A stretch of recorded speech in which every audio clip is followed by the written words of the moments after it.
বিয়ে করছি, দুইটা তিনটা চারটা করছি বেটা।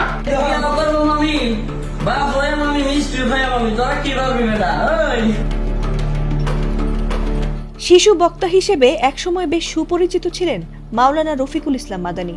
তবে সাবেক প্রধানমন্ত্রী শেখ হাসিনার শাসনামলে ওয়াজ মাহফিলে সাহসী বক্তব্য দেয় তাকে গ্রেফতার ও নির্যাতনের শিকার হতে হয়েছিল।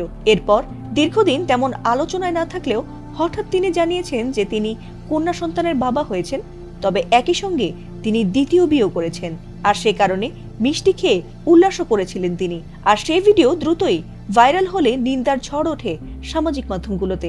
আর সেই আগুনে ঘি ঢেলে মাদানীকে এবার নিজের শ্বশুর বলে দাবি করলেন নয় বিয়ে করা মুফতি মামুনুর রশিদ কাশেমি। উভয় স্ত্রীর মাঝে ইনসাফ করবেন এবং যখনই দেশে আসবেন। বুধবার এক ফেসবুক স্ট্যাটাসে মাদানী তার দ্বিতীয় বিয়ের কারণ খোলাসা করে লিখেছেন তিনি গুনাহ থেকে বাঁচতে শরীয়ত মোতাবেক বিয়েটা করেছেন। তিনি লিখেছেন, আল্লাহর ভয় এবং গুনাহ থেকে বাঁচতেই নিজের জীবনের এই কঠিন সিদ্ধান্ত তিনি নিয়েছেন। তিনি দ্বিতীয় বিয়ের মাধ্যমে আল্লাহর বিধানকে আঁকড়ে ধরতে চেয়েছেন বলেও জানিয়েছেন। জানাইতে হবে বিয়ে করছি, দুইটা তিনটা চারটা করছি বেটা।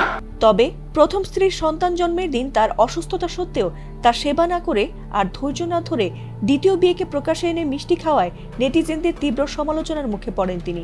আর সেই সমালোচনার আগুনে ঘি ঢেলে মাদানীর বিয়েকে সমর্থন দিয়ে তাকে নিজের শ্বশুর বলে দাবি করে বসলেন শরিয়া ভিত্তিক আইডিয়াল ম্যারেজ ব্যুরো ও কনসালটেন্টের প্রতিষ্ঠাতা মুফতি মামুনুর রশিদ কাশেমি, যিনি ইতিপূর্বে তার করা 9টি বিয়ের জন্য সমালোচিত হয়েছিলেন। কাশেমি কেন মাদানীকে তার শ্বশুর বললেন সেই বিষয়টি খোলাসা করেছেন এক ফেসবুক পোস্টে।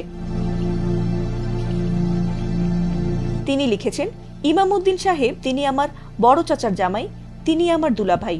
তার দ্বিতীয় স্ত্রীর মেয়ের সঙ্গে আমার বিয়ে হয়, তাই তিনি আমার শ্বশুর।